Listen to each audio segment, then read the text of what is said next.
Hey everyone, it's Emac here. I hope you're doing well. Well, today we're going to talk about DevOps Roadmap. DevOps is a very hot topic and at the same time very complex role in large-scale projects. You need to know so many different technologies and be comfortable with development and operations. I'm going to walk you through a plan that I put together visually. I'm going to tell you what technologies exactly you need in order to become successful DevOps architect and engineer.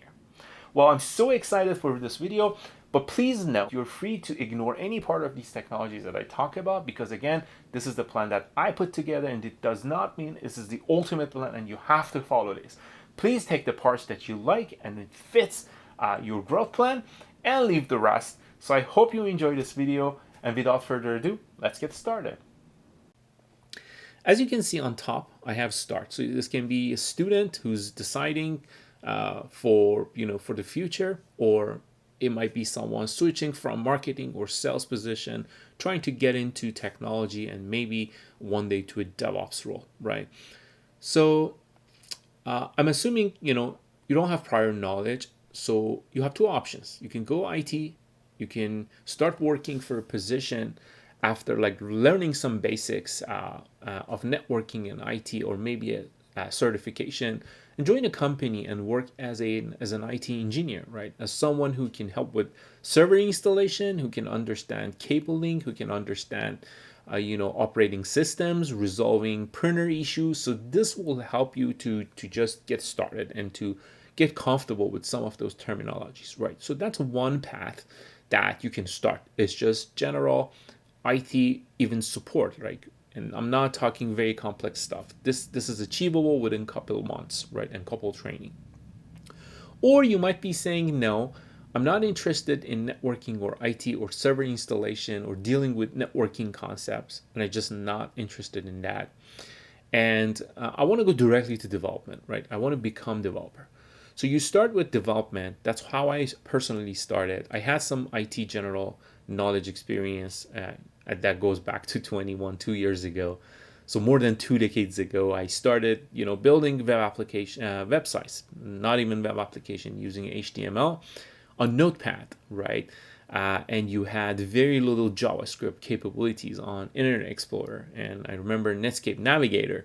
So these are the basic stuff that you want to start learning about front-end development, right? So the reason that I'm saying that you can start with front end is a skill and is a path that you can pursue to the advanced level. We have people that are only focused on front end, and front end can be really complex on multiple devices, on multiple platforms, different touch screens. It's actually quite a challenging field, being as a front end engineer or architect. But some people just want to know enough to understand how websites work, how web applications operate, and you can start from that. So you can start learning HTML, CSS file, and understand how developers build web pages, web applications, right?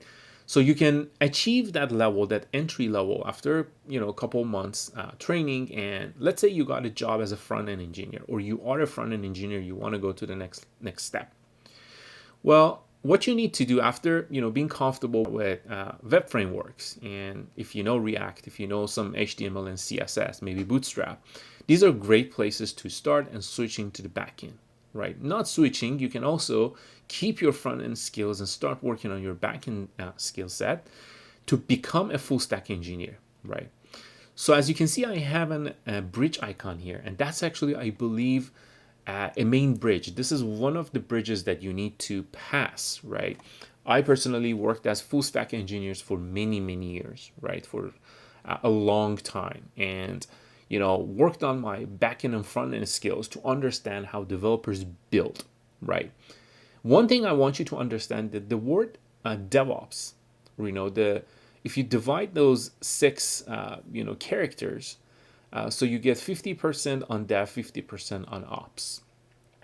So that 50% is right here, is developer. So you need to be a developer. You need to understand how developer build, right? In order to help them become efficient in the operation side, which is the next 50%.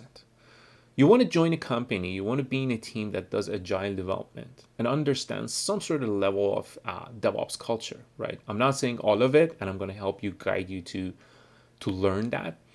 But agile development, when I say agile, meaning you have sprint work, you have points assigned to the task. You are doing Jira Confluence, and you're doing daily stand-ups, retrospective, things like that. So you're truly following agile development and best practices to build software products, right? You're either a developer on front end, or you're either a developer on the back end, or you're a full stack or lead engineer. Once you get to this point, and have enough experience to understand how developers build, one thing you need to deeply understand here is the challenges that developers face. Because your goal at the end of the day, to make sure developers can be successful as a DevOps engineer or architect, to build tools and automation around software development and empower developers to go to the next level so they can test their environment immediately without waiting months or weeks for servers, for environment to be ready. You want to be proactive. You want to help them achieve that level of automation so they can basically have zero-touch deployment, or they can have different strategies. They can have the test on different platforms. So this is the ultimate goal of DevOps. And the reason we are doing that is because of the speed, right? Speed matters in business. And, DevOps culture and mindset is the fast-moving environment. Make sure you're moving as fast as possible to meet your business objectives. And that's one part of the DevOps that a lot of people and a lot of engineers that I have interviewed in the past don't have a good understanding of, right? So the ultimate goal of DevOps is to build a reliable way for testing, for building and deploying applications, specifically to cloud, right? And to have a faster business process so you can go to market and you can stay competitive, and you can introduce new features very fast and maximize business outcome. So once you get to a point that you have a good understanding about full stack and you worked for a while as a developer, so you can have a conversation with the developer. If someone is a Java developer, you understand, okay, this is how you compile a Maven library. This is how you download it. This is how you write a class. So you understand, fundamental of application development. Then now you want to move to your ultimate goal, which is a DevOps engineer, right? To become a DevOps engineer, so the foundation is coming from development area, right? Now you need some skills on top of that to be considered as a DevOps engineer. Now, let's say you want to get this, I'm not saying entry level, I want to say a DevOps engineer, right? But I don't want to say this is a senior DevOps engineer, right? In order to get into that level, you need to have a very good understanding about a couple, languages. At least pick 2 languages and go really deep. Learn really Python really well, for example, or learn TypeScript really well, or JavaScript, or Node.js, or Java. So 1 or 2 language, at least 2 languages, you should be able to have a conversation with all the developers. If you are not a Node.js developer, but you need to understand how Node.js operates how JavaScript works on the server side, right? If you are talking to a Java developer, you need to understand what is POM XML file, how Java applications work, how do they share information, what is interface, what is class, what is overloading. So these are the concepts that you want to understand and to programming language and be good at it. The ones that I have in pink, they're absolutely necessary. Now, the pink for Python and TypeScript is just an option. You can go with Java and Python. It's up to you. But learn 2 very well. Go could be here. Go is actually used. It's a very good language for network infrastructure. You can put Go as well here. It's a new language, and there's a lot of room for growth in Go. So you need to pick your cloud vendor. A lot of people go with multi-cloud, and there's nothing wrong with that. It's wonderful. I personally focused on AWS, and that's just my personal preference. But you need to have a cloud experience, right? You cannot these days get into cloud without knowing anything about cloud, right? You can't just show up to an internet to an interview and say, you know what, I've never looked into cloud, I don't know anything about cloud. Well, in the entry level, in the very very entry level, you might be able to get in, but again, this is an investment that you have to do all the time. So this is a never-ending process learning about cloud, because the cloud is just changing all the time, and you need to stay really up to date. Infrastructure as code. As a DevOps engineer, you need to be able to build your infrastructure using code. Now, it's either CloudFormation or Terraform when you start building and working with infrastructure as code concept.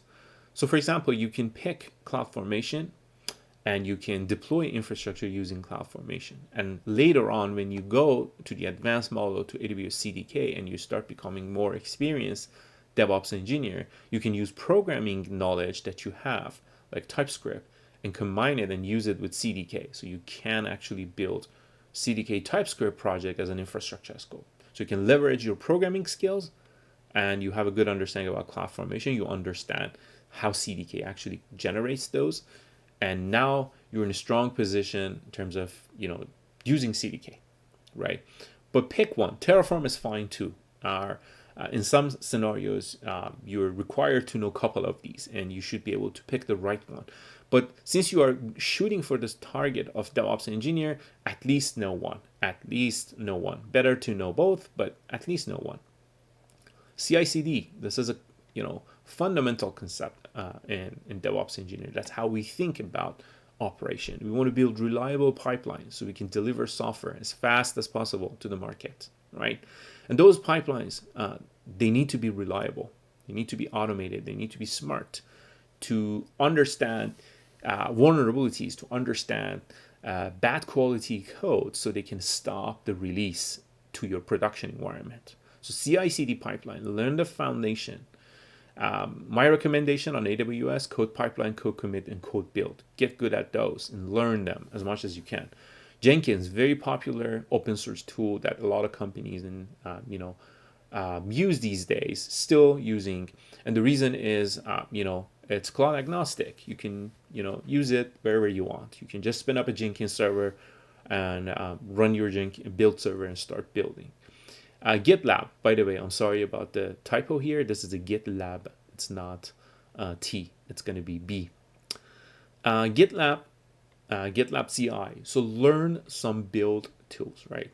Understand how you can build software and automate the process of building the software, right? CI, continuous integration. I have a video on CI/CD, code commit, a lot of these concepts that you see here. I have video on Terraform. I have video on application development. I have video on AWS, Docker. You can watch all those. That will help you a lot. And one fundamental thing that you need to get in as a DevOps engineer is operating system. You need to be comfortable with terminal and operating system, right? So working with operating system, when I say focus on Linux, meaning focus on terminal, right? Open your terminal. Do not click around. Learn how to copy, move files, modify files, open files, save files using terminal. Again, I'm repeating, you got to be really strong as a DevOps engineer with shell scripting and terminal, right? Learn those commands really well. There are a lot of good books, and you can get them, have them as a reference, and practice daily. So these are the things that I want to say in the pink model that you got to do on a daily basis, at least for a while, right? Get a couple AWS certifications. CI/CD in the meantime, build some Terraform, learn Python, TypeScript, and advance your terminal skill. Then you are positioned to interview for a DevOps engineer. However, the yellow ones that I have here, they're nice to have if you have them. So if you know networking protocols, if you're familiar with networking concepts, if you have at least heard of some monitoring tools such as Nagio, such as CloudWatch, Elasticsearch, how to do application monitoring, New Relic, these are the products that you can check. You don't have to spend years on these. You but you need to understand they exist, what they do, and how you can leverage them or use them in a project. If tomorrow you go on a project that uses Elasticsearch, you can definitely dive deep later. But for now, you can just understand what it does, watch a couple YouTube videos, try to do a quick POC, and see if you can learn something new. Configuration management, Chef, Puppet, Ansible, those are the things that you can use. But as you are moving more towards cloud, like AWS OpsWorks, OpsWorks uses Chef and Puppet. Docker, most of the companies these days, they are trying to modernize the application, and that means they're going to use Docker. They're not going to, build, a monolith application. They may, but out of 100 companies, 99 of them, they're going to build microservices, which they're going to leverage some sort of, containers, which Docker is a, bell candidate, along with Kubernetes and maybe ECS Fargate or container orchestration platforms, right? But at this stage, you're not necessarily required to know Kubernetes. Again, it's wonderful if you know. Try to understand Docker first, because Docker has a lot of things that you need to learn. Spin up locally Dockers. I have a video that you can watch and combine it with AWS, right? So monitoring, app monitoring, infrastructure monitoring, right? So CloudWatch, Nagios, you can use it for infrastructure monitoring. Elasticsearch, New Relic, these are the things you can use for application monitoring. And web servers. My favorite one is Nginx. Apache is great. There are so many. Microsoft has one, IIS. I used it in the past. But my favorite web server, Nginx. Learn Nginx. Know the difference between them. How do they operate? Why they're so efficient? How can why the Nginx server can handle that many concurrent requests that's coming from the users. So these are the things you want to become familiar. What's the difference between reverse proxy and proxy? Why do we use them? What is load balancer? So these are the things that you should be able to, as a DevOps engineer, to have a conversation with either with the lead architect, with other SDMs, software development managers, or other lead engineers, or even just developers to talk about things. Okay, you're trying to set up this Nginx server. Okay, let me help you out. You are a DevOps engineer. You know ops side of the development as well. So now you're a DevOps engineer, which is perfect. You want to go to the next level, which is experienced and senior DevOps engineer, right? And in the DevOps engineer world, to going to the next level requires really hands-on experience, right? But there are a couple other things that you need to be good at. You need to be really good at advanced terminal, right? You need to be able to read complex and long, and also write complex logics using bash scripting, right? Shell scripting. You should be good at that. You need to understand, how Kubernetes operate, and hopefully you get certified on it. And to understand how pods, how ingress, how volumes, things like that, how auto scaling works in Kubernetes. So because you are now dealing with a probably larger environment, there might be projects there's like hundreds of Kubernetes clusters running thousands of nodes, and it can get very complex very soon. Cloud architecture, it's something you always, again, as you are going through your cloud AWS journey, some DevOps engineers, they might not see the necessity for getting their solution architect professional certification, which I really think absolutely necessary for DevOps engineers, because you learn a lot of patterns in terms of networking, large scale operation, traffic, how to design for security. So definitely, having a deep understanding of cloud architecture in general, it's very, very important for a DevOps engineer as much as it's important for a cloud architect, right? So this is my recommendation. Get good at AWS. Do it every day. Learn and learn and learn AWS, right? And again, this is my personal opinion. And then advance your terminal, complete your programming languages, and become really good at them. Kubernetes. Become good at Kubernetes, and add a third tool, which is AWS Cdk. Cdk is going to be the number one, tool for AWS, right? because you can write real application, and act as a infrastructure as code instead of dealing with JSON and YAML file. It's just the beauty of it. You can do programming language. I have a video on that. Serverless, it's a technology that's, we see more of it these days, on the cost saving, and as much as you want to be good at Docker and containers and Kubernetes and microservices. I have a microservices video. You can watch that. But serverless is another important. I have a video on serverless app. That is a serverless app with React and a couple other technologies using AWS Lambda and API Gateway. You can watch that. Serverless is super important, and you might actually see a lot of use cases while you're working as a DevOps engineer that you have to deal with serverless stuff. So database is something that a lot of DevOps engineers, a lot of them, they do have this experience since they're coming from development.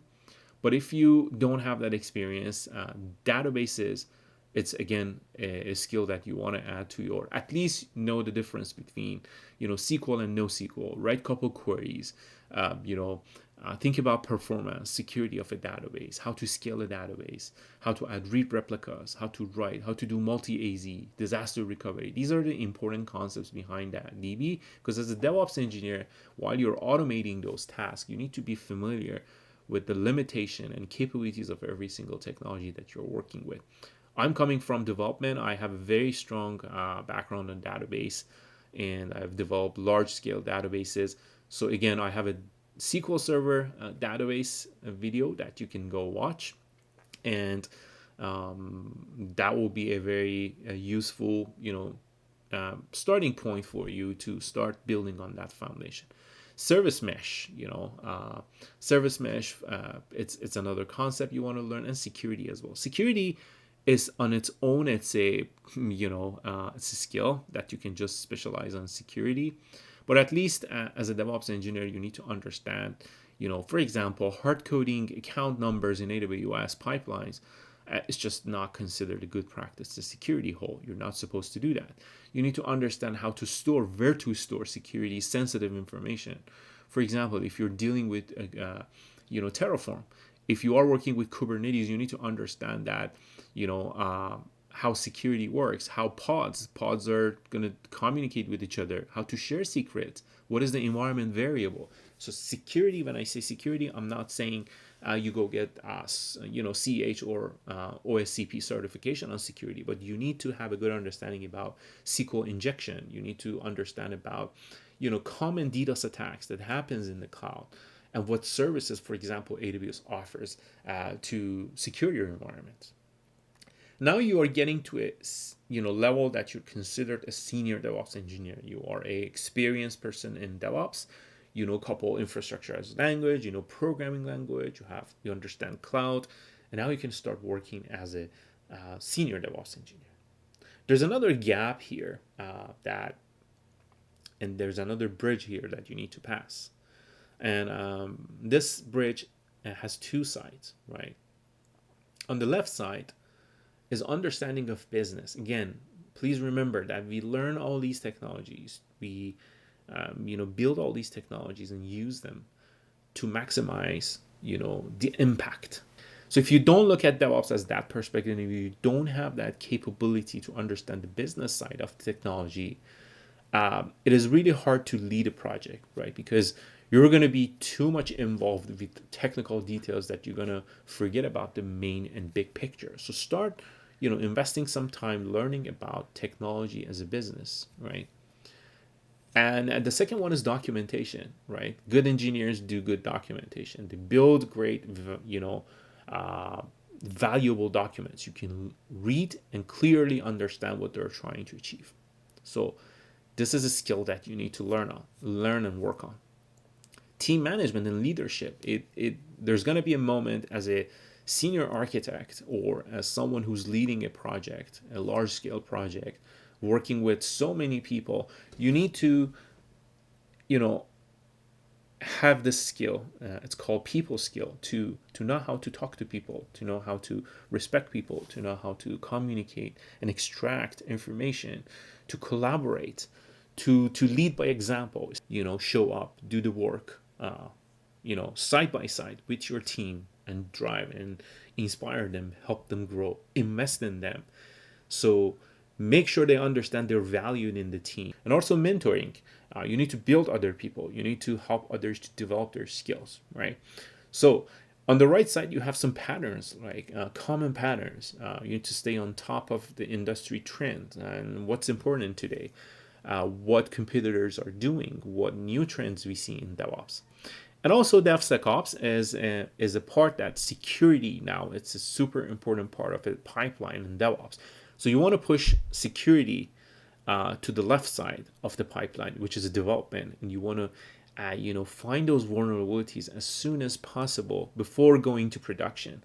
And you want to keep it close to developers, and that's the entire purpose. You run rapidly those tests instead of waiting months for security people to go and check and make sure there's a vulnerability in the system. We want to build and automate the security scanners in the pipeline. That's the whole purpose of DevSecOps. We have MLOps. I haven't gone through that, but that's focused on more machine learning models and how we train the machine learning models. And that's a separate story, but keep in mind there is an ML ops specialty here as well. As a lead architect, you need to understand about the scale, right? Scale matters, and it is really important because you might build a solution that works for 10 clients and 10 people and 10 accounts, but it simply doesn't scale for hundreds of thousands of clients, right? So that's something that you need to learn over time in the projects, but it's a skill that you need to accumulate, and you need to invest time in it. Advanced networking, and when you are leading a project, it's not just about developers, right? You're thinking about operation as well. You're thinking about how to run those servers, how these networks communicate, and this is something in the cloud you cannot ignore it. You need to have you need to invest time and learn advanced networking in a cloud, right? It's definitely something that will help you a lot, right? If you're leading a project, unless you are not responsible for the networking. Usually there are people that are really specialized on the networking if you're working on a large project or in a company. But as a senior DevOps architect who's designing all these components and automations, it is always great and recommended to have a advanced networking skill that you can achieve using AWS certifications as well, or maybe hands-on. All right, everyone. Thanks for watching. I hope you enjoyed this video. Don't forget to like and subscribe. And I hope to see you soon. Bye.